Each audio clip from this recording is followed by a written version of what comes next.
Life is what happens to you while you're busy making other plans. John Lennon, do you remember when you met your best friend? What were the circumstances surrounding the meeting? Did you seek out this special person? Or like Lennon's line from his song, Beautiful Boy, were you busy with plans and schemes when you met someone who would be important in your life?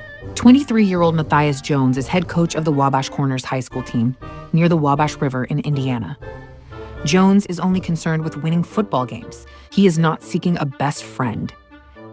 Jones does have a best friend, his dad, Bill Jones, who for decades has been an investigator, working with law enforcement in Indiana, Ohio, and parts of Pennsylvania. Lately, Jones, usually involved in dad's cases and methods, is unable to follow his father's latest case because of his spectacular high school team. His father leaves to investigate a case up north. Jones and his Aunt May are devastated when Bill Jones is found dead a few days later in his truck under a Wabash River bridge outside of town. Cause of death, heart attack. Given his dad's strong values of tenacity and perseverance, Jones works even harder with his team. His team with Jones at the helm fights their way to a national championship in December. Not only is everyone in Wabash Corners aware of this feat, but there is a nightclub owner in Prince William, New Hampshire who, while watching Channel Z, the gambling channel, is stunned at Wabash's performance, but he takes note of the attitude of the young coach. He is so impressed that he calls Hamilton Fletcher, the force behind Hamilton College, some 13 miles away at the Fletcher Mansion on Fletcher Hill.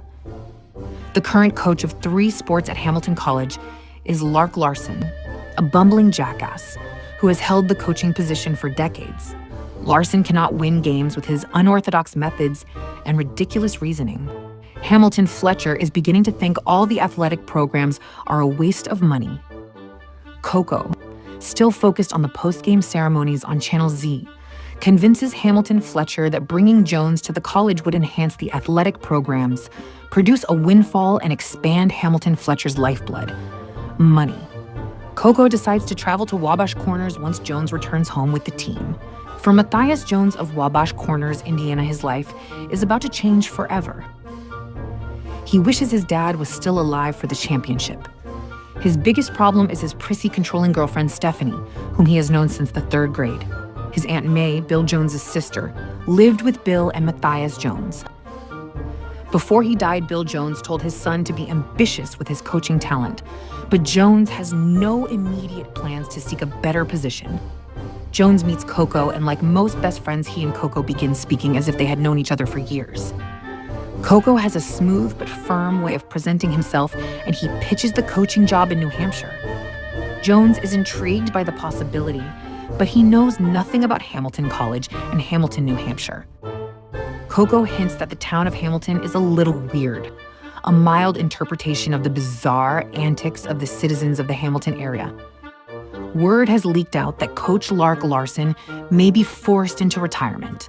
Larsen's son, Lester, a pygmy of a man with a raging spastic temper, arrives concurrently in Wabash Falls. Lester is a prime example of the wacky personalities living in the Hamilton area. He will do anything to prevent Jones from becoming head coach and save his father's job.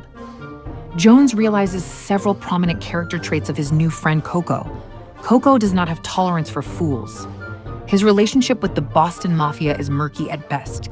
He is linked to Hamilton Fletcher and the college in a perverse way. Cocoa has a sense about people's motives, and he can see the world as it is.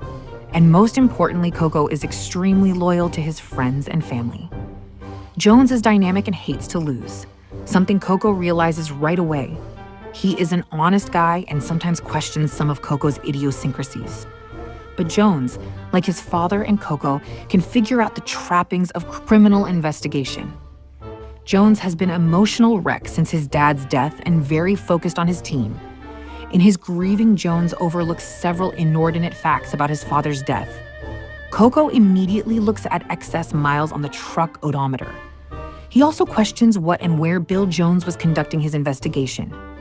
Jones decides he will not take the coaching offer and watches Cocoa drive his rented BMW down the road. At that exact moment, Jones learns Bill Jones's close friend Iggy has been murdered. Jones flags down Cocoa. Now there are more questions and clues. Cocoa stays in Indiana, and he and Jones begin a detailed investigation of Bill Jones' death.